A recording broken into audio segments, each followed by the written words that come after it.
Good evening and welcome to episode 23 of Oxsports Unleashed. Wherever you are, in your jacuzzis, your hot tubs, your bathrooms, your greenhouses, wherever you are, probably having a barbecue tonight if you've got any sense in this little balmy weather we've been having over the last 3 weeks or so. Thanks for joining us. And as you can see, our guest presenter tonight is... Hello. Are you back? I'm here. Back live. I'm here. So it's just about alive. Yeah. Good to have KDog back in the building for another packed show tonight. We've got an interview coming up with Nick Pinhole, the new managing director of Oxfordshire Cricket. Lots to talk about over Oxfordshire Cricket. Looking forward to that in around about 20-25 minutes time. We've got all our regular features. We've got a great feature on Oxford Thunder Dodge, dodgeball. Oh, Peter. And please do stay tuned for the interview we did, or Colin did, I should say, Roller Coaster Ride did with Mick Shannon Jr., because it's a cracker. It's a cracker. Please stay tuned for that. It's well worth a watch. And with that, I think this guest presenter alongside me can start the show. I can't remember how to start things now. It's been such a long time. You were saying just before we Do you need auto cue? I do, yeah, a little auto cue. But you were just saying before we got on air, we've only been together 9 times this series. Out of about 23, I think. That's 9 times too many, to be honest. It is for me, definitely. Right, yeah, we will start with football, as we always do, and Oxford City, who, of course, secured their survival in National League North last week. They went to Southport up in the northwest, a long trip, and I know that Simon Godfrey, the photographer, and the team were struggling a bit on the M6, and I think they got there about half an hour before kick-off, but it didn't seem to affect them too badly as they took on Southport at Hague Avenue in the National League North, and we've got some highlights of that game for you now. His body and back to Walker. He'll send it straight back up there where Jalen Jones has remained. Over to the left again, but here's Ashby, who's found the ball from McEachran, still going forward. Ashby back to McEachran. Into Ashby, moves his body, Ashby across goal, and it is a goal! Oxford City with a beautiful move, and it's Jalen Jones at the back post to stab home Josh Ashby's cross. It was what this game needed, a bit of beautiful football, and it's come from Josh Ashby. Moved away from his man, a brilliant cross at the back post. Oh, how big of an opportunity was that, Ethan Goff? That really should be 2-0 to Oxford City. That could have been the game there for Zach McEachran. He has to do better. It's all right saying it's a good save, but one-on-one, he must be tucking that away. Well, here comes Southport for a mini hand in towards Walker. The ball bounces out to Lloyd. 1-1. And as soon as that chance doesn't go in, Danny Lloyd equalises for Southport. The ball is helped in towards the box and Walker just punches the ball out, but it lands towards Danny Lloyd's feet. Upright. Throw in taken quickly, and Sonny Hilton is the man who is really becoming a thorn in Oxford City's side here. Coyle's closed him down though, and Lloyd, but Lloyd has back-heeled it to Hilton. Into the substitute Burgess, and he's found Hilton with a bit of space inside the box. Hilton! 2-1. Well, it looks as though it's come off the feet of Will Rupp, the striker, but it was Hilton who'd made it, who had space inside the box. It was Nathaniel Knight, Percival, wasn't it? I think it was both of them were at it, so to book one and not the other, I think that's unlucky. Long thrown in towards the box, both people stab at it, it bounces to Carbon, 2-2! And the youngster scores again for Oxford City, and this game that has made, it's had so many twists and turns. And it's taken another one, and Oxford City are level again. And after those, a little bit of chaos inside.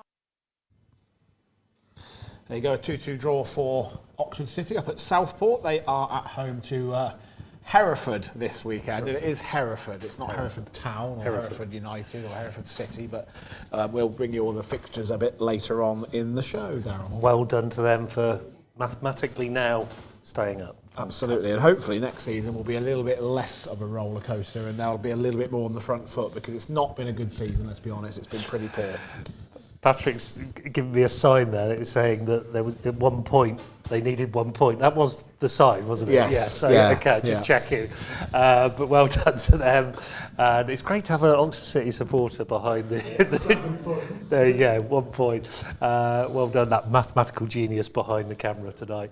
That does take us quite nicely to our regular feature of Lyon Ryde. Great roundup of local football. And as I like to call them, Shrek, Fiona and Donkey. It's Lyon Ryde. Time to welcome my two guests, Paul Lyon and Patrick Locke. We start with you, Paul, and a 7-goal thriller for Whitney Town, which ebbed and flowed, but you came out on top, didn't you? Oh, it's a crazy game, Colin. 4-3 in the end to Whitney, but we were in front, we were behind, we were in front again, left it late. Really cracking game of football. Everybody that went there said what a great game of football it was, and what a great advert, rather than that boring Man United derby against Man City, 0-0. That's hardly worth watching, you know.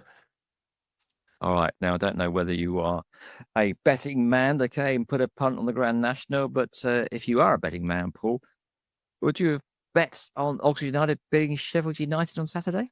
Never. Well, I looked at all the games that United had left last week, and I thought, well, you can write that one off. Sheffield United, top of the league, looking for promotion. But that's what makes football great, isn't it? The fact that on any day, any team in any league can beat another team. And I heard it was backs to the wall a bit for United, defending solidly for the last 20 minutes, but they kept a clean sheet and managed to win. Brilliant. Well done, United. Yeah, I got a very overexcited commentary I've just clipped out. Okay, so where there's 6 minutes of additional time, but you know, Paul, when you're 1-0 up, okay, and facing relegation is probably the worst 6 minutes of your life as a supporter. So, okay, we turn from Whitney Town and the yellow side of the city to the blue side of the city, and let's go and test now Patrick Locke's mathematics, because we tested him last week to see whether Oxford City were mathematically safe. He said they were. Then he checked his facts again; they weren't. So Patrick Locke, 2-2 draw, a point for Oxford City. Are they now mathematically safe? Yes. Good. I'm glad They needed 1 point to be mathematically safe, and for a moment it was looking like you might have to wait one more week because City were losing 2-1 at Southport, and who was it?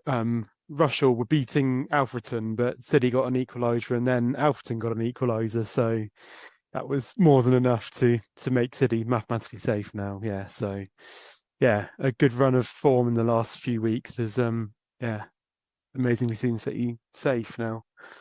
So it was a good weekend for the blanket men, the U's and the Hoops. But the Puritans came a cropper on the road, Patrick. Okay. Yeah, I think the midweek endeavours perhaps felt in their legs a little bit. They lost 3-0 at Leiston on Saturday. As I say, they beat Lowestoft away 5-2 on Tuesday night. So it's 2 journeys to Suffolk in a row. Obviously, very long journeys, both of those. So yeah, I imagine they'll be happy with that win at Lowestoft, but obviously not so happy on Saturday.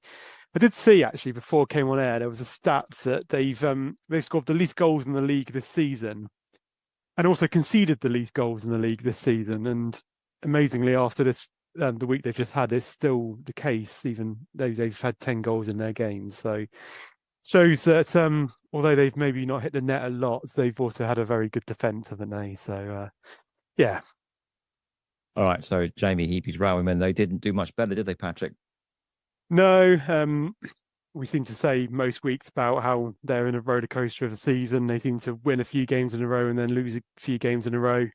After a win last week, they lost 2-1 at Bidford. It was an 89th minute goal from Scott Robinson that proved the winner for them. Charles Cook got the Didcot goal. No real complaints from Jamie Heapy, who said they really got what they deserved from the game. Obviously disappointed with his side's performance, and here's what he said to Daz King after the game. All we deserved. Yeah. We've got all we deserved, mate. Bar a couple of little spells first half and second half. Nowhere near it. Going through emotions, mate. In my opinion, going through emotions. Certainly, it's sort of had an end of season. Yeah. Felt like an offensive play game, didn't it, for a long. They wanted more than us. Yeah. You can tell. They wanted more than us. We did. We just jumped on the coach and had a jolly day out of it. To get down this way. Just not acceptable, mate. I don't care. We've got 5 games now. We did have 5 games to go. you've got to show me you want to be here, show me you want to play. Don't just, that's it, it's not good enough, mate. Not good enough. We really had to raise it a little bit more than what we showed. We might have got something out of it. Yeah, I mean, first, I don't know what it seems to have been away this season, but first half we seem to be off it. Yeah. We started the second half well. I took a couple of good chances. Yeah. First 5 or 10. Yeah. I thought we're at it now, second half. I did. Then we went drop back down again. Because we've done that a lot this year, haven't we? The second It's half. too half-hearted, mate. That's what I want to do. It's too half-hearted. We're all in. Go for it from the foot, pressing, all that stuff. It's just... So meanwhile, Tame United's promotion push continues, Patrick. Yeah, and they had a big win. It was a 94th minute own goal that saw them take all 3 points at Leighton Town. It's a goal in added time in both halves, actually, which saw them get the results. Mark Riddick scored in the first half stoppage time, and then obviously got the second goal in second half stoppage time. So yeah, big result for them, considering that Hadley won at Enfield as well. So remain 3 points clear of Hadley in the playoff spots now. Do you think Tame United could actually clinch promotion, Paul? It's going to be tough. Just need to get a good run of games, don't they, Colin? And if they can get a good run of games together, it's possible. But it's you've got other teams also fighting for the same award. And just on the day, keeping the players on the pitch, no injuries, no suspensions, and they've got a chance. But just have to keep going, and hopefully they can get there. Also, Paul, Kidderton picked up another point, okay, and they're now 3 points behind Norwood and Safety. Norwood have a game in hand, also won 6-0 at the weekend, so their goal difference is far superior. But, you know, Kidderton still win hope, okay, and they're still fighting for that, just to keep out of relegation, Paul. Yeah, there's 3 teams at the bottom, aren't there? Well, 4 teams really fighting against relegation. It's going to be tough. They've got, I think, they've got to go to Barton Rovers, who are one of the promotion chasing teams, and that's going to be tough for them against Barton Rovers. But what do they need? A couple of wins. They get 2 wins out of 4 games, gives themselves a chance. But they must be the underdogs now because they're 3 points behind. All right. So meanwhile, though, Killington have some hope. Northley have no hope. They're already relegated and lost again on Saturday 2-0, didn't they, Patrick? Yeah, Northley weren't really doing Kidlington any favours. They faced Leverstock Green, who are the other team down there with Northwood on 30-odd points. Northley couldn't stop them beating them there. Leverstock won 2-0. So, I mean, as you were saying, it's put Leverstock and Northwood 3 points ahead of Kidlington now in the fight for survival. So, obviously, some big weeks for Kidlington coming up. And big weeks for the other teams in and around Oxfordshire. So how do they get on the rest of the local leagues, clubs, Patrick?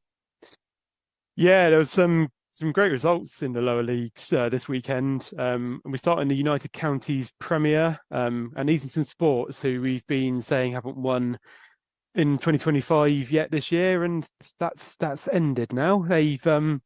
They've won their first game in 2025, and I was there to see it. So maybe that's what they needed all along, was me to turn up. They faced Hinckley in the United Counties League. It's a team actually that Oxford City played in the National League North way back in 2014, but had a few issues and now ended them up back in Step 5. But 2 early second half goals saw Easington win it. Tom Smith gave them the lead when he finished from a set piece early in the second half, and then moments later it was a proper Route 1 goal as a kick out the goalkeeper's hands, saw the defence completely miss it. Liam Howard ran in behind, knocked it past the keeper for 2-0. So no matter all of the modern game, you still can't beat a goalkeeper punt up the pitch, can you, to score a goal? So yeah, really good result for Easington there, and they were teetering towards the relegation zone, so that's put 4 points between them and the drop zone now. So yeah, big result for them there. In the Combined Counties League, it was just Milton and Ardley in action this weekend, and Milton United, that's another team we were talking about a few weeks ago, how they just couldn't buy a win at the moment, and all of a sudden they've now won 6 in a row. They faced British Airways at Wallingford on Saturday, and they won 5-2, so a thumping win there. Ollie Naddin grabbed the hat-trick, and Harry Thomas and Cameron Mills got the other 2. So, yeah, a big win for them in their fight up the table. And Ardley United, they came from a goal behind to earn a point against Burnham. It was Declan Benjamin again who got the Ardley goal, which is a great strike with about 10 minutes to go. So really good point for them there. And as always, we can hear what Jules McCalman thought of his side's performance after the game. We had some words in the change room beforehand, and I thought my team went out and in the first half we were by far the better side. We played the better football. We looked the more energetic, and if you would have come here as a neutral asking which side was pushing playoffs and which side were sort of just seeing the season out, you would have said us. Second half, they probably, the managers have obviously got into them, and they come out and they put us under a bit of pressure, and I thought we stood up to it really well. Went behind to a very good goal. I thought they created it really well, although my players are a bit disappointed that they should have done better. But carried on going, and that's what I just said to them in there. It's probably my biggest frustration. I know what that squad, what that side were capable of, and I've said it from the start, and we've probably let ourselves down a little bit in the league. We've got one more, so we got one more Tuesday, and then that's us done. We'll continue to work hard, and then we'll hopefully go and put in a real performance in the showpiece on the 3rd. So we'll just have a quick roundup of the Hellenic Division 1 and Abingdon United. It was an absolute goal fest. There was 10 goals on that offer at the North Court on Saturday. 7 of them to Abingdon United. So 7-3 scoreline. It was an absolute crazy game. And I imagine all of those in attendance have certainly got their money's worth on the day. Plenty of goal scorers as well. Hayden Beadle got 2, and then George Gilmore, Nathaniel Robinson, Harry Wynn, Liam Burt and John Mills got the other goals to get them on the score sheet there. So, yeah, it's, again, another important win for them as they're fighting for a playoff spot. With Wantage Town and Clanfield, and Wantage Town, they needed a last-minute equaliser to draw 2-2 at Bewdley. Their goals properly bookended the game. It's Alfie Tomlin scored after just 2 minutes. And then after Bewdley scored twice in the middle of the game, Luke Ballard popped up in the 95th minute to get to a very, very late leveller there. So, not quite the 3 points they may need for their playoff fight, but it's certainly an important point. And Clanfield, they're keeping up pace as well. They had another win. They won 1-0 at home with a Tiger Hall goal, which beats the champions-elect Droitwich Spa at Radcott Road. And I say champions-elect, but they mathematically have won the title already. So, very, very good win for Clanfield there. But, we'll say that it was to be honest, don't know if Droitwich turned up with a full-strength side, but we will say they did, just so it can say they beat the champions properly. The only other team in action in the Hellenic Division 1 on Saturday was Kidlington Reserves, but unfortunately they held to a 4-0 defeat against second-place Redditch Borough. But then on Sunday, just one game. It was Oxford City women who were in Chairman's Cup semi-final in the Southern Region Women's Football League. Emma Donoghue, her corners have been causing havoc in recent weeks. She scored 2 direct goals from corner in the last few weeks for City. This time again caused havoc. Didn't score it direct, but it fell to Emily Harris, who smashed home in the 4th minute, which proved to be the only goal of the game. So City won 1-0 to get to the Chairman's Cup final, and they'll face Abingdon United Dev, who won, or Development, who also won today. I guess the date and location will be announced in due course. Right, so that rounds up, I think, what happened elsewhere in the leagues. And we go back to Paul, because we need to be reminded about where Witney Town are playing this weekend, because it's a team that were no shows, but you're hoping they'll show up this week, Paul. Yes, Colin, playing away at Launton Sports this week. They cancelled the game at Witney last month because they were struggling with players. They're back playing again now, so hopefully they'll have a team for Saturday. So looking forward to going over to Launton this weekend. And we're looking forward to the sunshine continuing as the cricket season starts as well. So I wonder whether you're going to lose a few players from these part-time teams who decide they want to play with a red ball as opposed to I don't know what kind of white ball these days you have in football. That's it from us, from my 2 guests, Paul Lyon and Patrick Logg. Back to the main studio now for much more Ox Sports Unleashed. Our thanks there to Shrek, Fiona and Donkey, as I like to call them, or Lyon Ryde. As we say each week, what a fantastic roundup of local football. They do a fantastic job for us, and we thank them very much for their work.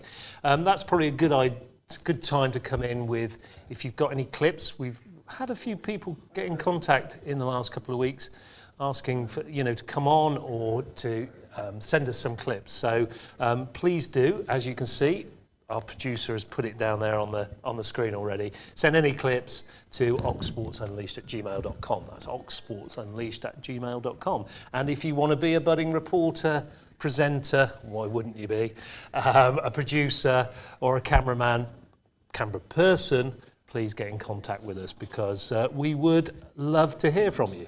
And the eagle-eyed amongst you will notice that KDog has left the building, and I've been joined by Nick Pinhole, the new Oxfordshire Cricket Managing Director. Welcome, Nick. Thanks for coming on. All things Oxfordshire Cricket, but what I want to do really is take you through your Oxfordshire Cricket journey, first of all, because it started off in the pathway. It did. So my first experience with Oxfordshire Cricket was playing some district cricket for Oxford City, which was not too long ago, but does seem quite a long ago, with the Philip Evans as our team manager, son of Rupert, which is always quite nice to remind Rupert of that. So that was my first experience, and then tried out with county. Wasn't successful, but a great experience for me. And then from there, continued engagement in terms of as a volunteer coaching at my school, beginning my coaching badges, and then as I went off to university, I returned in my first full-time employment with Oxfordshire Cricket as a university placement student, working in marketing, but also coaching on our primary school programs, in our pathway, in street cricket. And ever since there, I've grown at various different roles. It's been nearly 8 years now in terms of working with Oxfordshire Cricket. So it's certainly been a journey, but it's, learnt a lot. Enjoyable experience. Definitely. Coming up through the ranks, as it were. So that's really good to hear. Many congratulations, of course, on the new role. Now, there's strategies in place for all cricket boards across the country, isn't there? And is that a sort of strategy over the next 3 to 5 years? Is that what's the sort of future looking like, if you like, in that respect? Yeah, no, great question. So our strategic cycle has just finished, so 2020 to 2024, which is largely driven in terms of time periods from the ECB and the contracts that we have for funding with them. So the new cycle is 25 to 2028. We are currently finalising our strategy, which is exciting. We've had quite good engagement in terms of from the wider public, the cricketing network, but also internally amongst all the staff, which has been great. Our deadline is actually tomorrow in terms of submission, in terms of first draft. So there'll be final changes tomorrow, no doubt. But no, it's going to be quite exciting over the next few years up until 2028. We're going to be quite ambitious in terms of what we set out to do. I think the last 5 years have been really positive in terms of setting some good foundations in terms of growing cricket and developing some high quality players. And then now over the next 3 to 4 years, it's now how can we create some lasting impact within the county to have a sustainable game going through long into the future.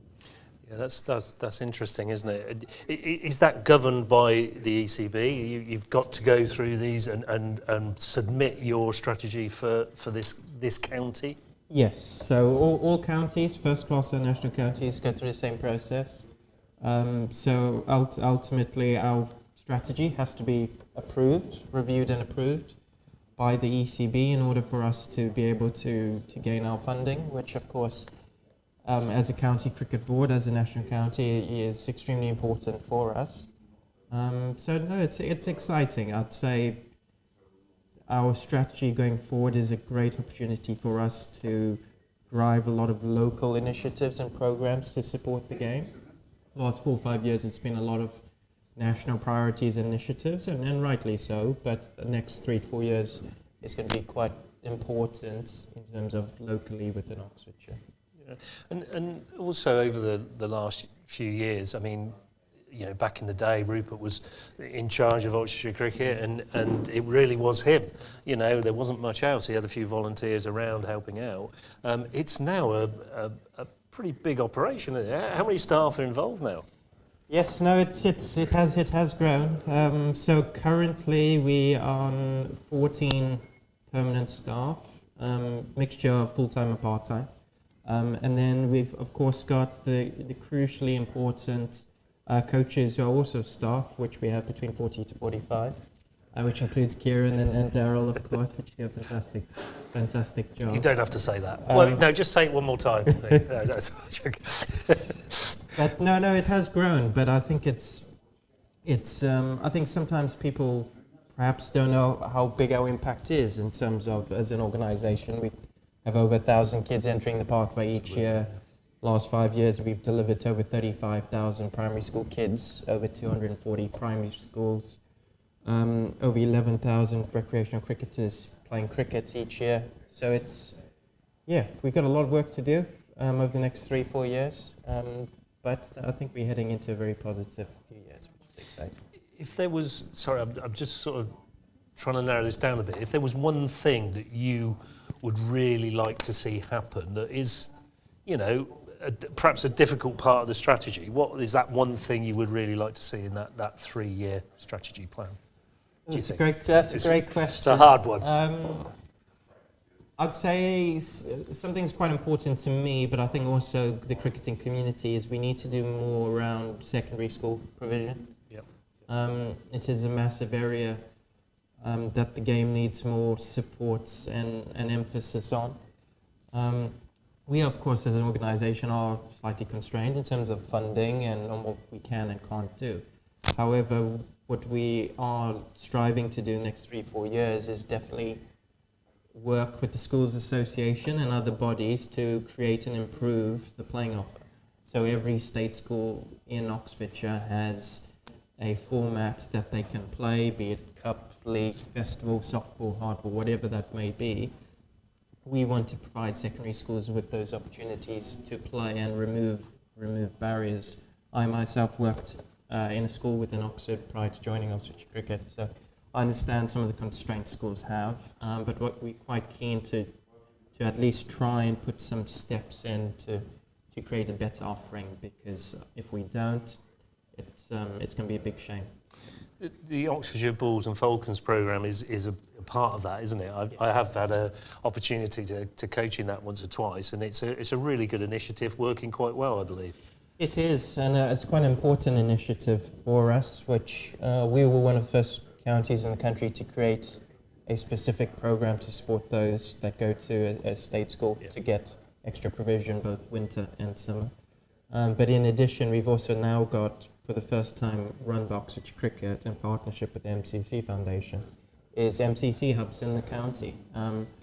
There have been some in the county before, but never run through Oxfordshire Cricket. So it's quite an important offer to help those players gain access to more coaching and more provision. Yeah, absolutely. Sounds brilliant. You mentioned the pathway and our successes. Do you want to just give us a little bit of background on how the pathway works, but also some of the major successes we've had in the last few years? No, definitely. So the pathway is from under 10 to under 18 in terms of the ages that can enter. Boys starting under 11, girls starting at under 12. It's quite an important program to Oxfordshire Cricket. It is the representative teams that go out to represent the county, that develops players. We've had quite a lot of success in recent years, in terms of recently, I guess, with James Coles, Sackley and Cache, Harrison Ward. But also, of course, all the players at Gloucestershire, which are doing fantastically well. And I think last year's T20 Blast was quite a special moment to see so many Oxfordshire players play. But then also in terms of, if you look at the women's game, to have Abby Norgrove captain England under 19s. Amazing. I think that was fantastic to see, and to see the recognition from the ECB at board level as well to have Enor Grove captaining so well the England team was extremely positive to see, and hopefully that's just a start in terms of cricketing. Yeah, I can add that she got a 50 today in a warm-up game for Hampshire. So looking good actually, and we've had her on this programme. Good luck to Abby and all our Oxfordshire players, for the season, because they've started quite well. Ben Charlesworth getting 100, and Price is getting wickets, and Colsey getting a couple of 50s. So yeah, it's looking good from that perspective. It was quite interesting, Nick, because I did a podcast, Silver Stumps podcast. This is an England over 60s podcast, and it was me one week, and it was Paul Farbrace the next. But he mentioned about the Sussex partnership. And I think it would be really good for viewers that might not understand the Oxfordshire cricket and Sussex County cricket partnership. If you can just give us a bit of information on that, that'd be great. Yeah, no, definitely. So we've had a partnership with Sussex for quite a number of years now. But ultimately, how it works is for some of our players who are on the Emerging Players Programme, if they are seen to be talented and have the potential to go on to play professional cricket, they get offered the opportunity to go on the Sussex Academy, which is a fantastic experience for them. Currently, we've got Julian Laird and Arthur Hansen, both on the Sussex Academy, both currently in Sri Lanka on tour, so hopefully they're having a good experience. Yeah. But it's quite an important partnership. It works both ways. We see players go to Sussex, but we also see some players return and play for Oxfordshire. So Zach Leon Cachet, Harrison Ward last year played quite a lot for Oxfordshire, which is great in terms of when it doesn't necessarily clash with Sussex fixtures. But it's quite an important partnership. We see Sussex coaches in Oxfordshire quite regularly throughout the winter, which is quite important in terms of developing those relationships.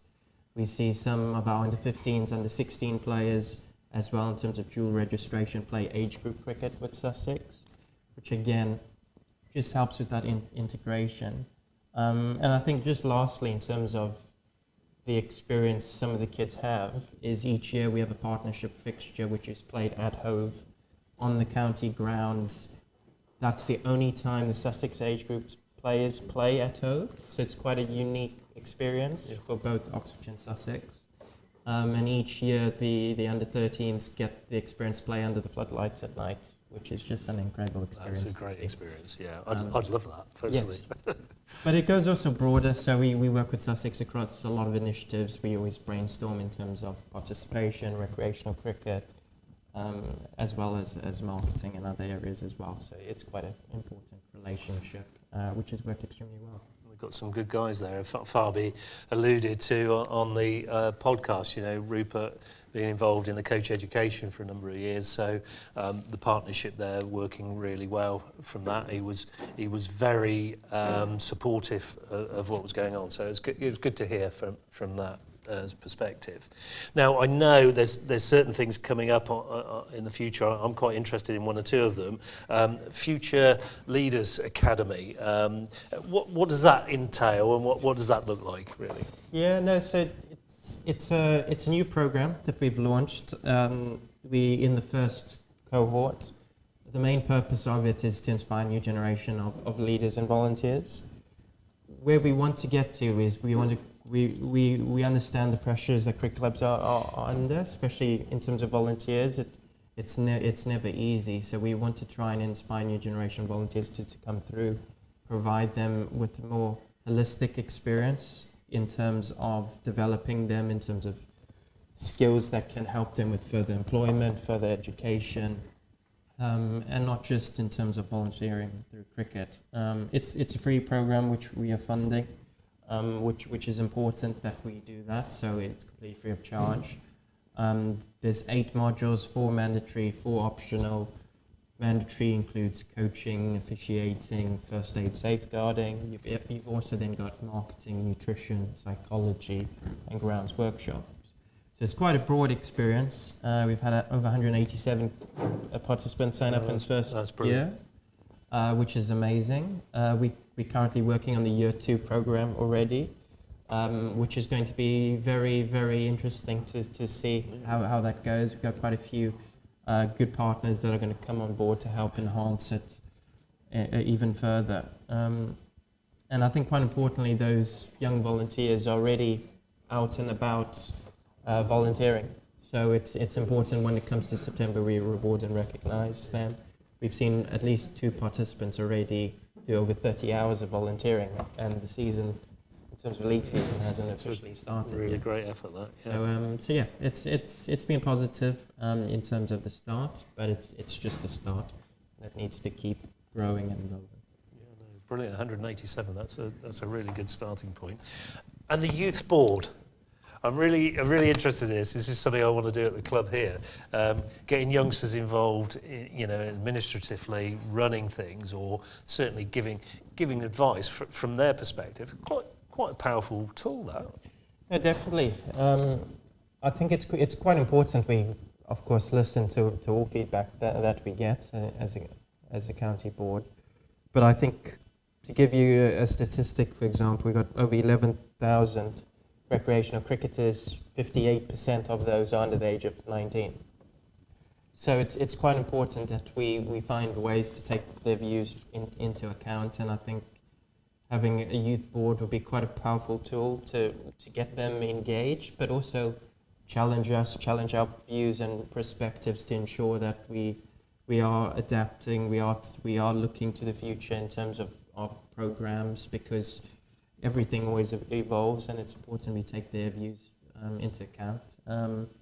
We've had over 50 applications. Really? I was going to ask that. Which 50, is probably more than expected. Yeah. Which is really, really positive. Encouraging. So now we have to go through the processes of that, but no, it's going to be quite exciting. Yeah, I love the idea of that, but for sure. Now, Nick, that's pretty much it, but it'd be really remiss of me not to give you an opportunity, if there's something I've missed in my questioning that you wanted to showcase tonight, please feel free to do so now. I know we've gone through quite a bit there, but anything, please do. No, thanks, Darryl.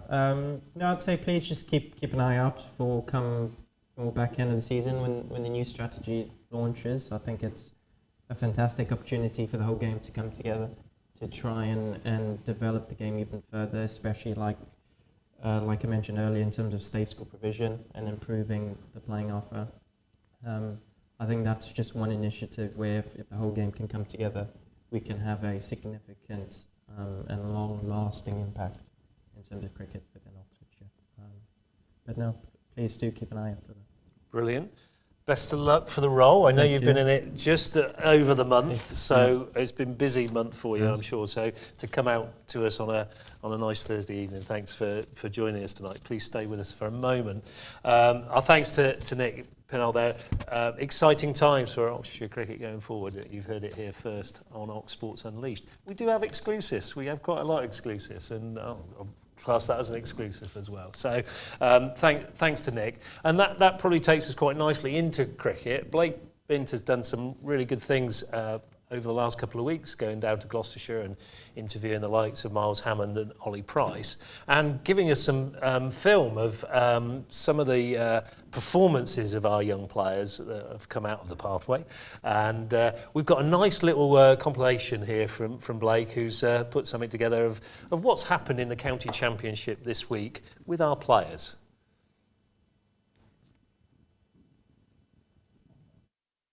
Sussex marked their return to the County Championship Division 1 with a draw against Warwickshire. The Seaside County had 21-year-old James Coles amongst their 11, making 51 runs, followed by a 47 in the second innings. Also in Division 1, former Oxfordshire National Counties Tom Hinley took his first-class wicket after completing a move to Worcestershire, as he picked up the wicket of England's Tom Banton for a record-breaking 371. The main contingent of Oxfordshire representation comes from Gloucestershire, 5 former players in the 11 that lost out to Derbyshire this week. There were plenty of positives as Ben Charlesworth continued his excellent pre-season form with a century. Price brothers both found starts but failed to kick on, the elder Tom taking 4 wickets in the game on his return from a long-term injury last season, while the younger Ollie picked up a couple of wickets, taking his new role as first-choice spinner. There were also a couple of wickets for Banbury-born Matt Taylor. Elsewhere in Division 2, Leicestershire defeated Glamorgan in comfortable fashion, with 39-year-old bowler Chris Wright, originally from Chipping Norton, notching up his 15th career 50 with a blistering 74 batting at number 10. Oxford-born Tom Scriven also had a couple of wickets for the Foxes. The women's season is also fast approaching, with England under-19 captain Abby Norgrove set to feature for Hampshire, along with Lindsay Smith. And Flo Miller, sister of Northamptonshire's Gus, will make her debut season for Essex in the top tier of the new ECB's women's domestic system. There you go, a nice little roundup and finishing off with Abby Norgrove, as we mentioned in our little piece there with Nick Pinhole. That was a nice little brilliant piece from Oxfordshire. It gave us a lot of information there of what's happening for Oxfordshire cricket going forward. So exciting times, actually, I think, and fair play for a young lad coming into that type of role and taking on board some of the stuff. I mean, I'm a little bit biased, but I think it's a great appointment. I really do. He's passionate Oxfordshire through and through, isn't he? I remember the first time I saw him was on a very cold day at Great and Little Chew with the under 15s or 16s assessments about 10 years ago. It was freezing. It was freezing. And he was there. It does get cold up there. It does get cold. In the middle, that was probably in the middle of summer as well. Was, yeah. Bit remiss not to mention, actually, because we're talking about obviously the player pathway and all the fantastic work that Oxfordshire do, but we haven't mentioned it yet. Big shout out to Ben Cross, who was in the player pathway and won the Oxfordshire Coach of the Year award, didn't he, a couple of weeks ago? Young Coach of the Year award. Great lad, Crossy, isn't he? I think he showed the signs that he could be a coach, didn't he, when he was with us in the under-18s. Really, really good lad, and congratulations to Ben. That's a couple of weeks ago, but I thought well done, Crossy. A bit of a remiss not to mention. No, quite right too. That takes us on to our next piece. We, over the last probably 5 or 6 weeks, have been showcasing our trip to West Ilsley. You've been to West Ilsley? Yeah, West Ilsley. Did you know that? No, I didn't know. Not know? We went to the Jack Shannon stables. We've interviewed the legend that is Mick Shannon, and obviously our two-parter with Jack Shannon, who's taken over the training and the stables there. But we also caught up with Mick Shannon Jr., and this was, again, quite an interesting piece. I think this is quite amusing. Colin, Rollercoaster Ride, was in his element talking to Mick Shannon Jr. He does mention this book. I think we've mentioned it before, How's Your Dad? It's quite a good book. It's quite an entertaining read. So if Amazon, I think it's Amazon, get on there, or down your local library. Or all good bookshops. I'm going to say local library, as my daughter works in a library. So get down there and, pick up that book. I think it'll be an interesting read. But now we've got that interview with Mick Shannon Jr. This is good. You'll like this. I have to say that, to me, you look as though you're as happy as a pig in poo. Yeah, I think I'm the maintenance man now, which means I'm bloody good with a sledgehammer. But as I say, we got, this place, there's only so many Shannons can train the horses at the same time. So I've done my stint, and so it's a labour of love, really, to get this place, as good as Jack wants his horses. So that's the key. Now, the question that the title of your book, which is brilliant, anybody that wants a cracking read, okay, so don't matter if you're interested in horses or football, read it. It's funny. It's actually very poignant at times too. Honest to the core, I think so. Oh, you make me blush. Well, it's brilliantly written. It's fantastic, right? So it's one of the funniest books I've read for an awfully long time. But the question on the front cover is, how's your dad? I can answer the question for you. I've interviewed him earlier on. He's great, mate. He's good. I mean, he's not as young as he used to be, but time waits for no one, I suppose, does it? And, he's passed it on to Jack, but he's still as enthusiastic as ever, even if he's not as energetic, but that comes to us all at 76, but he's had a few bumps in the road. He's had a little bit of cancer and that horrible car crash, and that's took its toll, but the enthusiasm's still there. Like he says, as soon as you get what do you say? He says, as soon as you get all the experience you need to live your life, he goes, you're too knackered to do anything with it. So I think we caught him on a good day too. Just one F-bomb in the interview, which is brilliant. Oh, well done. I mean, crikey, that must be a record for the last 5 years. Mind you, you're not posh, are you? You must have thought you were important. No, I come from a council hat in Mousehole Lane, Southampton, mate. So you're a proper mush then. You'll do all right. You must have known that. You tell him that. Yeah, I'm a scummer. Yeah. Right at the end, I said that Nick Shell, the man who's played for Southampton and Portsmouth and lived to tell the tale, a legend. There you go. Well, I remember him as a kid. That was his last club, so it was probably the biggest memory for me. It was like number 9 or 10 or whatever he played. And although he was playing for Pompey, scummer, but he loved it. And to be fair, you know, they loved him. It was a real fun atmosphere back then because they had a good side and Bawley took him there. And and he revelled in being a scummer. One question that I put to Mick, and maybe you can answer it as well, because in your book you kind of say how Mick Shannon Sr., persistent, okay? I think you've got to be persistent in a career that he had as a footballer and also in racing as well. He liked to, it's the mixed metaphor, you'll appreciate this as a writer, that he likes the underdog as a horse, one that nobody else gives any credit to, and yet he just persists and persists and persists, and eventually gets it through. You've seen him over the years, and you've said that a lot of the job is managing disappointment, okay, as per owners and things there. But how the hell do you spot potential in a horse? What do you look for? Character or what? He said speed, but what else? Well, speed's the end product. It's like this time of year, you know, it's getting hopefully towards spring, and Jack's been looking at, you know, they're all looking at these yearlings that have just turned 2. That's the start of their career. But you can tell very early on if they're athletes, if they move nicely. You can't tell if they've got any gears, but if they move and they've got a fluid action like anyone, you know, we can, you know, when we play golf, we think we got a lovely swing.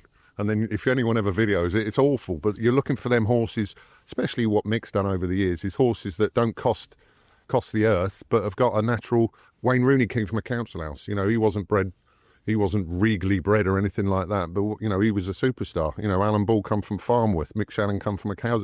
They're all athletic and talented for no particular reason. And that's the ones he's thrived on. And that's all I can. It's as simple as that, really. It's athleticism. Now, you are a winning captain now, but I was in wondering cricket, when you were going to bring this up. Come on, cricket, okay, because you got golf as a passion and cricket. But is it East Ilsley Cricket Club you're champion captain? West Ilsley Cricket Club. Club. I'm sorry. Does that mean I'm going to be drummed at the Brownies? Yes, we're still available for players because I've retired as captain this year. This is serious stuff now. Don't be going to Challow or any of them places. You want to come to West Ilsley. We've got 2 sides for 2025, first and a second, which we haven't had since the start of COVID. And the promotion last year that I guided them towards, inspired by me, because my knee caved in. I need a new knee this year. And as soon as I got injured, they went on an unbeaten run for the second half of the season. And we only missed the title by 3 points. And I'd have got injured sooner, we'd have won the title as well. But they're in level 5 now of the Cherwell League. Season beckons for horses. Please, the sun comes out, and come to West Ilsley, where we've got the Harrow. It overlooks the best sporting arena on the planet. West Ilsley Cricket Club. Players are wanted.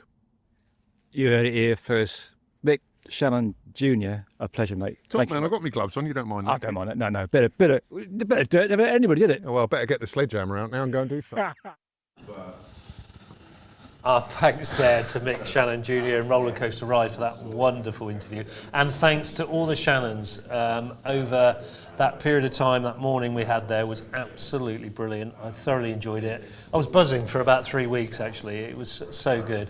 And obviously, Paul Humphrey's horse last week didn't quite come up with the goods at the Grand National, but we wish Hot Cash every good luck for the yeah, definitely in the Derby, Epsom Derby in June, I believe. So we'll be keeping our fingers crossed and watching out for that. But yeah, brilliant. There will be a full documentary on that in the summer.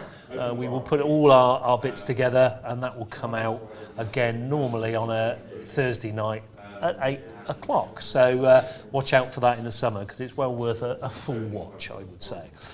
And just to say that, yet again, we trumped the BBC, didn't we? BBC interviewed Paul Humphreys this week. We had him a couple of weeks ago. Yeah. So, you know, just come to us. You don't need to see BBC. Sports Unleashed, you know, It's exclusive. I'll get fired for saying that.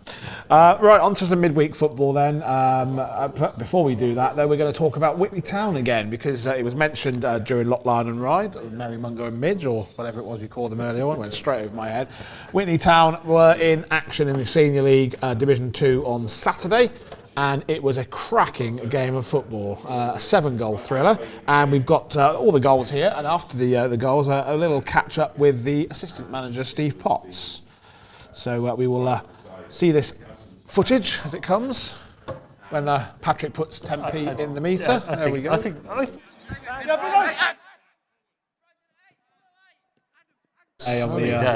the 3G. I will say, I have seen these highlights, and I say it every week. It's a bit of a running joke. They need to fix the nets, but other than that, this was a really good game of football. First goal coming in here, smashed into the net, and then the ball stayed in the net there, which was good. And that made you could tell it was a goal, though. Yeah, you could. That made it Whitney 1, Dorchester 0. I hear that Dorchester were by far the best side that Whitney had played this season. The equaliser for Dorchester comes here. There's a lovely hole in the net. Really? It doesn't go through the net, but that's really 1-1 there. That, actually, yeah, I mean, I saw the game. I saw the game back in sort of January time when everything else was off. It's a really good standard, I have to say, and you know, it surprised me how many decent players there are in the Senior League, and yeah, it was a fantastic game. A bit of defending, defence into attack. Chris Allen there, burst of pace down the right wing, look, and sets up another goal to make it 2-1. The number 4 for Dorchester on his knees there, can't believe it. Chrissy Allen, burst of pace at the age of 51. But it didn't last too long into the second half because Dorchester. Do you think we get Dan to use autofocus on his camera? I'm wondering whether or not he had the wrong glasses on, Darryl, to be honest. But I think he might have done. Yeah, I was wondering. I was thinking maybe my eyes needed tested, but I think yeah. But that is a goal. That is trust me. Definitely it is a goal. In at the bottom corner to make it 2-2. And then he refocused. Dan put his new glasses back on, and well done, and this is going to be very shortly 3-2. Ball cut out there, and this was Dorchester taking the lead. Really good finish again. Yeah. Really good finishes. A good bit of attacking play, wasn't it? Yeah. Put the defender under pressure and made good. Absolutely. So that was 3-2 to Dorchester, and Whitney's long unbeaten run looking a bit under threat at this point, but. When you're top of the league, you don't give up. And look at this for a goal. Absolute cracker. Could be a goal of the season and contender. That ball flew out of the net, but it did go in. But it was a really good strike, and that made it 3-3. And then it's another good strike for number 4, I think. It really is, absolutely. And what I like about Whitney is they're a really young side as well. And Ben and Steve Potts have got things going, and that's the final goal outside the box again. They love a shot from outside the box to Whitney, don't they? Ryan Oliver, though, didn't score a wonder goal this week. It's normally Ryan Oliver that hits all the wonder goals. But we're now going to go over, and this is what Steve Potts had to say. Good win this afternoon. Your thought on how today went? Yeah, just a mixture of thoughts there. I mean, we're absolutely delighted with the first half. Everything we asked the boys to do, I think we've done really well. We've kept the ball really nicely. We spoke after last week not only about retaining the ball in the back 4, but just being a little bit more decisive on the ball that we play forwards, making sure we're finding feet in the midfield, trying to get players on a half turn higher up the pitch, cause some damage, and I think we've done that really well. As good as we were for the first half, the first 10 minutes in the second half, we were really poor. We weren't ourselves, we came out really slowly. We've given them every opportunity to get back into the game, and they've took 2 chances. We've again said to the lads we can't do that at this level of football. But again, we've turned it round, we've come through a sticky patch, and we've really sort of got ourselves back in that, dragged ourselves in really, if anything, with some great performances. And a couple of substitutions halfway through there just to freshen it up and bring us something slightly different in that final third have really worked well for us. There you go, that's Steve Potts, the assistant manager coach of Whitney Town, after that thrilling 4-3 victory over Dorchester. Whitney without a game again this week. Colin did mention it on Lyon Ryde that maybe Launton would turn up this week, but unfortunately they've pulled out of the game, gifting Whitney a 3-0 win. It's all well and good getting the points, but Whitney want to be playing football. You know, they're getting big crowds. I was over 100 there again, packed into the ATP, and it's really good to see the ATP back up and running actually after that terrible vandalism a couple of weeks ago. Midweek football then, just one result of note this week, well, we won't mention QPR beating Oxford United, but on Tuesday, Tame United's playoff push took a little bit of a setback. They went down 3-2 away to struggling Northwood in the Division 1 Central of the Southern League. Bit of a surprise result that after their win at the weekend, but they're still just outside the playoff places. We'll see the league tables at the end of the show. And just something to mention coming up tomorrow, which we'll hopefully get some footage of for next week's show. 20 years ago, and I'm going to swear now because you don't like White Hart Lane, but 20 years ago this year, Didcot Town flew the flag for Oxfordshire and they won the FA Vars, beating AFC Sudbury by 3-2 at White Hart Lane. A crowd of just about 9,000 or 10,000 there. Terrific day. I was there. I was following Didcot for the Oxford Mail back in those days in 2005. Right. They've got a celebration weekend which starts tomorrow evening at Loop Meadow, and that's going to be tomorrow's going to be a Q&A with Jamie Heapy, the now manager. He was the captain. He was captain, wasn't he? He was captain at the time and lifted the trophy. And Stuart Peace is going to be there as well, who was the manager, not Stuart Pearce, but Stuart Peace. Yeah.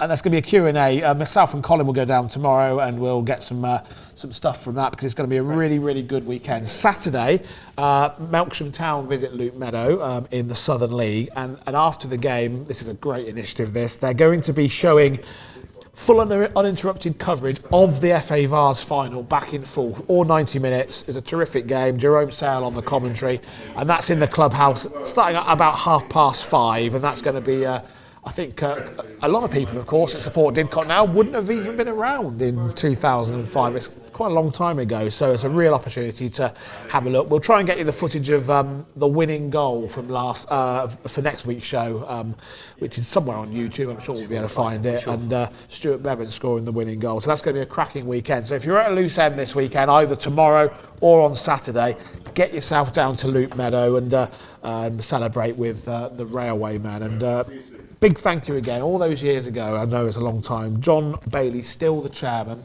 of Didcot Town, and he invited me onto the open top bus tour around Didcot and the civic reception, and it was a cracking day, and I might have got a little bit tipsy. It's very unusual for me, but yeah, it was one of those days I'll never ever forget. And Jerome Sale must have been about 10 when he was interviewing. He's a lot older than he looks. Oh, right, He's a lot older than he looks. I think he was probably mid-30s back then. Oh, right, okay. I hope he's watching. Might make his day. He's probably not watching, is he? I would think not. No. Okay. Moving swiftly on from one board to another where you dodge around a little bit. And Oxford Thunder Dodge have gone in contact with us about their season, and Wes has put this little piece together on the update situation of where Oxford Thunder Dodge are and upcoming fixtures as well. Oxford Thunder Dodge have drawn level at the top of the Men's League 2 South, having won all 3 of their last matches. At the Rivermead Leisure Centre in Reading, Thunder Dodge took on PB Dodgeball from Bromley, Norwich Nighthawks and Berkshire Royals in the latest round of fixtures. Having made some setup changes from their previous matches, Thunder Dodge routed PB Dodgeball with a 26-6 win in their opening game of the day. Against the Nighthawks, it was another successful round, with Thunder Dodge winning 25-3, with several attacks from the East Anglia outfit ricocheted for easy catches to remove opposition players and resurrect teammates. After a lengthy 4-hour wait and a trip to the local cafe for their final match against Berkshire Royals, Thunder Dodge were back in action. Despite the break, Thunder Dodge came out on top yet again with a narrow 16-14 victory. They pulled away with a 3-set lead going into the closing stages, which forced the Royals to go all out with their attack, but Amani and Tom Hayes delayed the assault to secure the win for Oxford. The trio of wins sees Thunder Dodge move up to second place, level on points with London Storm on 20, although behind on sets difference. Their next meet is on 26th of April, also at the Rivermead Centre in Reading, where they take on Canterbury Crocodiles, Chippenham Chargers and Bedford Rangers. Our thanks go to Peter Charridge of Oxford Thunder Dodge for providing the footage and detailed report. And you can find more videos and information on their Facebook page and the new YouTube channel. And if you'd like us to feature your club or sport on the show, simply get in touch via oxsportsunleashed@gmail.com. New members are welcome at Oxford Thunderdodge with training at John Mason School in Abingdon every Monday at 7:30 p.m. Now back to the studio for much more Ox Sports Unleashed. As Wes has alluded to there, thanks to Peter Charridge for that, because he wonderful piece put together. But we wish Oxford Thunderdodge the very best of luck for the rest of the season. And a little bit of footage there of me having a go. I want to have another go now I'm fully fit. Fully fit? Have you ever been fully fit? No, not really. But it would be good to go down and have another tryout. I'm sure for the veterans. I'm sure they'll take you on there. No, really great piece, and thanks to Wes for putting that together for us at quite short notice as well, actually. Good stuff. All good stuff. We mentioned Oxford City Stars. We've been trying to get an interview with Mark Saunders, the manager. That is still on the cards. We've been in contact this week. Hopefully we can arrange something, perhaps get a recorded interview in the near future. But they've got an awards ceremony coming up very shortly on Friday the 2nd of May. At Oxford City Football Club, no less. It's not just for the players, it's for everybody to go down. So do get in contact with Oxford City Stars. If you're a supporter and you want to join in on their celebrations, on their awards night, get in contact with Oxford City Stars Direct. They would love to have you along there to Oxford City. Now, we've said earlier in the show that we want to use clips from anything, and get in contact with us if you want us to showcase your sport or anything that, you know, a sport that we've already showcased, but it may be a different part of that. Please get in contact with us, because we had a certain Matt Cook this week get involved and send us some details. And really, you know, this is showing how Oxfordshire sport has some great sports people and coming through the ranks. Oxford Hockey under 17s have actually won the South Boys Championship, and with 2 games to go. Now, it does look like they've won absolutely every game there, but what's fascinating for me, KDog, and I'm sure you would agree, look at who they were playing. Sussex, London, Kent, Bucks, Hants, Surrey, London, South, Berks. Not too many, you know, minor counties in there as such, not from a hockey perspective, but, you know, some big boys in there, and they're punching well above their weight and have won that with 2 games to go. So many congratulations to Oxford Boys under 17s. That's well worthy of a mention on Ox Sports Unleashed. And I have messaged Matt if he wants to come in and talk a little bit more about youth hockey within our county.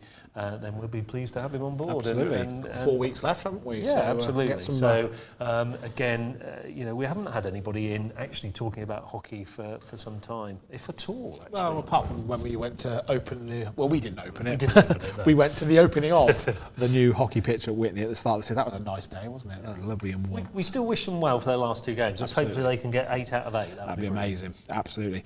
Right, we're now moving towards the end of the show. We've gone over the hour, which was probably not unsurprising with that brilliant interview with Nick Pinhole. So we're now going to bring you our regular feature of all the results from the weekend, and quite a lot of midweek results this week as well, because the light has drawn out and local leagues are playing midweek games now. So a little bit of a longer edition than normal. 1 or 2 slight errors. I'm going to just flag that now, but they repeat. Yeah, exactly that. So Northwood and Tame don't play in the Whitney and District League. Just saying. But here are the results from. Sorry, Dan. Here are the results from the weekend just gone, and also the midweek games.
There you go. There's all the results from Saturday and midweek. And how many shows around the world would have Oxford United on the same page as the Whitney and District League? Hey, there you go. Not many at all. Only on Oxsports. Only on Oxsports Unleashed. Right, we're getting towards the end of the show. We're going to go now, after all those results, we'll just have a quick look at the league tables. And we'll start with the EFL Championship. And United were peak Oxford United this weekend, weren't they? Winning against Sheffield United. I said to my dad, they'll go and lose to QPR now, and sure enough, they did.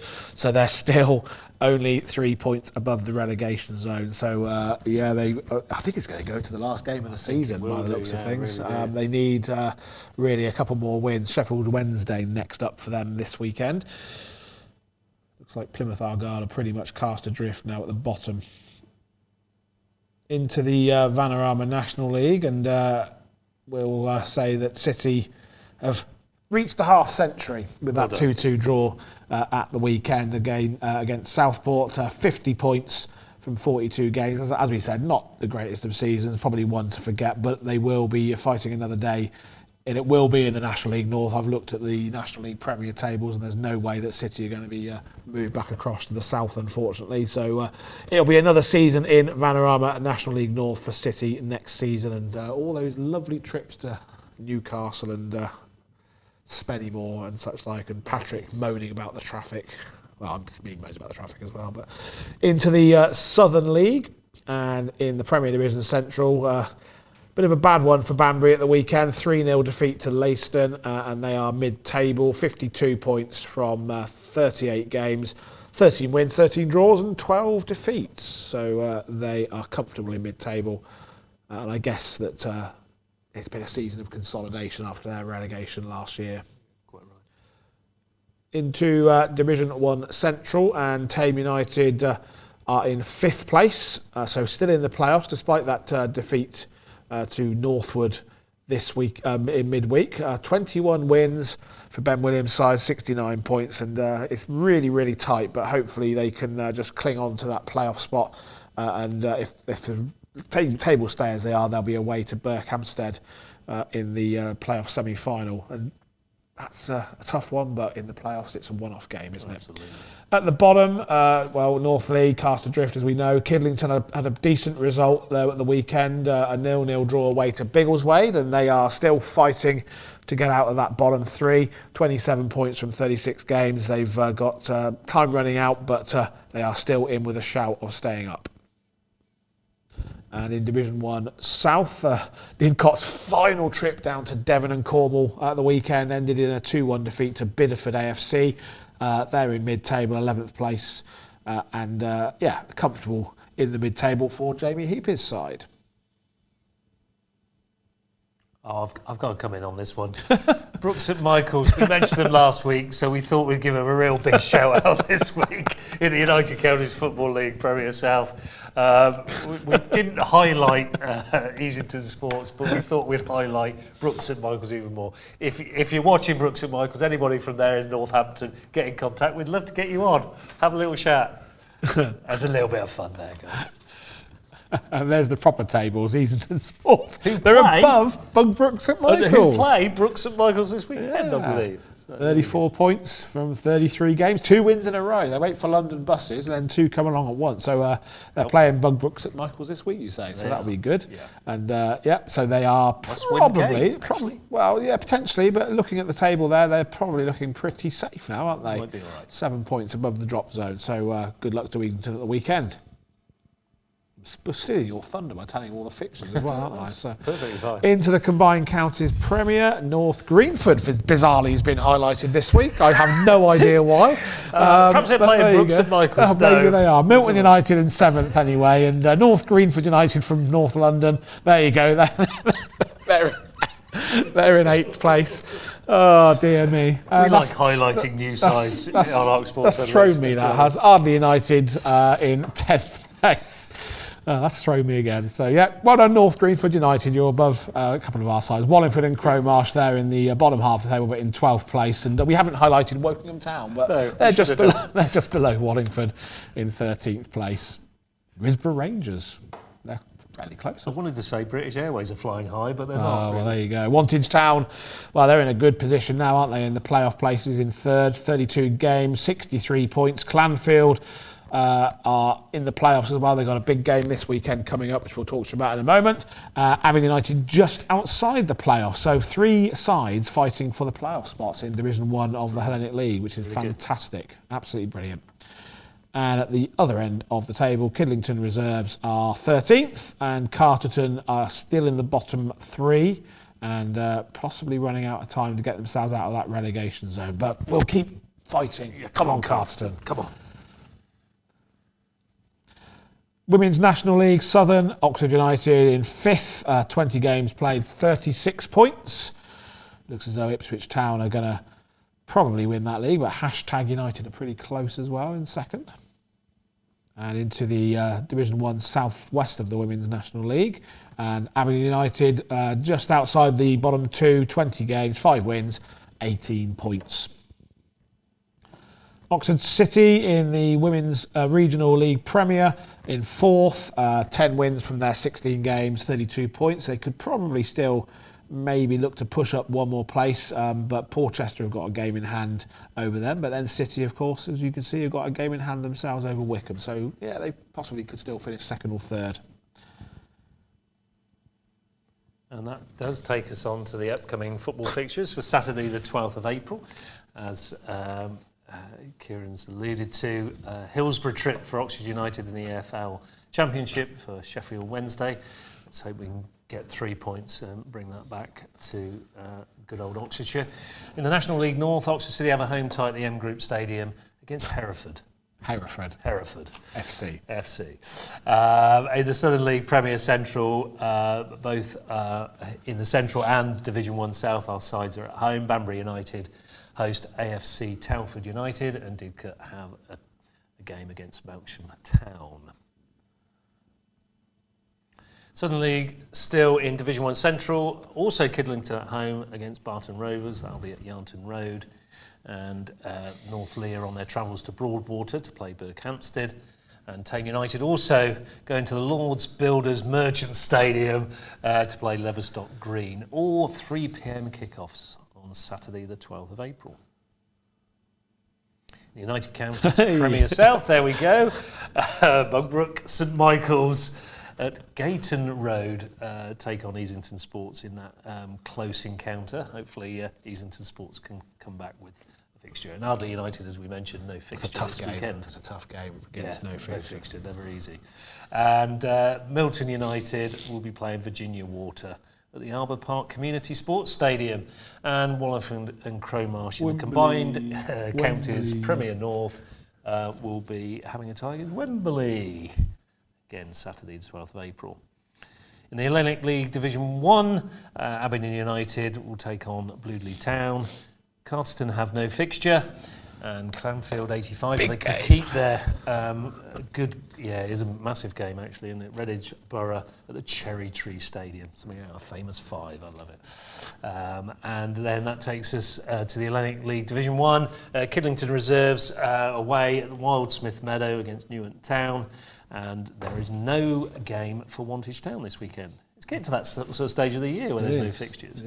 Marsh Supplementary Challenge Cup, Easington Sports Development will be playing Stonehouse Town at Old Ben's Lane, and Ardley United Reserves will be taking on Wellington at Wellington Playing Fields. Let's hope they can give them the boot. Oh, very good. See what you did there. Women's National League Southern Division on Sunday the 13th of April, a 2 p.m. kick-off at the New Lodge. Oxford United will play Billericay Town. Billericay Town. That was my eyes not working properly there. Women's League National Division 1 South West, Ham United will play Southampton Women at the Winkleberry Football Complex. And in the Football League Premier Southern Region, Oxford City will play Winchester City Flyers at the Charters Community Stadium. Easy for me to say. Got through that in the end. Thanks to everybody who's put the fixtures, results and league tables together. And well done to Bugbrook St Michael. Bugbrook St Michael's, brilliant. Well done. Well, did you enjoy coming back in the fold this week? I did. I managed to get through it, didn't I? You did get I through managed to get through it. Well so hopefully I might not be out of action again for the last 4. We've got 4 left before the series comes to a conclusion. So we'll bring you some really good stuff in the coming weeks. We'll have another chat with Ben Reardon from Whitley Town probably in the next couple of weeks, maybe ahead of their Charity Cup final against Yarnton. We'll get Ben Reardon in, and I know you've got the chairman of Langford Cricket Club coming up as well, and talking about their new pavilion. So yeah, lots and lots to come up with, and we're starting to talk cricket now because it's starting to feel a little bit crickety, isn't it? But Easter's coming up, so no doubt it's going to pour with rain all next week. But the cricket season's nearly here. It's a holiday, isn't it? Holiday season normally rains. Absolutely. So, yeah, you're absolutely right. Our thanks to everybody who's watched and joined us tonight. If you've enjoyed anything you've seen, please do hit that like and subscribe button on our YouTube channel. Oh, wrong way. Yeah, there it is. That way. No, there it is. There, wherever. Yeah, please do, because we've been saying it all series. Getting our subscription numbers up just helps us put some money back into grassroots sports. We've tried to do it already with go-karting and Rocket Ronnie, but your help and assistance would be appreciated. So, like I say, if you've enjoyed it, please hit that like and subscribe button. And obviously, if you want to get in contact with us, send us any clips or want to be a producer, get rid of Patrick. Yeah, absolutely. Yeah. And reporters. No, we already got one reporter, that's fine. And there we go. Oh, it's 2 reporters, I see. Yeah, fair enough. Please get in contact. There it is at the bottom of the screen. Our email address, oxsportsunleashed@gmail.com. That's oxsportsunleashed@gmail.com. So that's it for another week. Please join us again live at Oxford Downs. Thank you very much. Next Thursday, live at 7 p.m, 8 p.m. On GMT still, aren't you? We'll probably unleash some more Ox Sports. It's good night from me. See ya.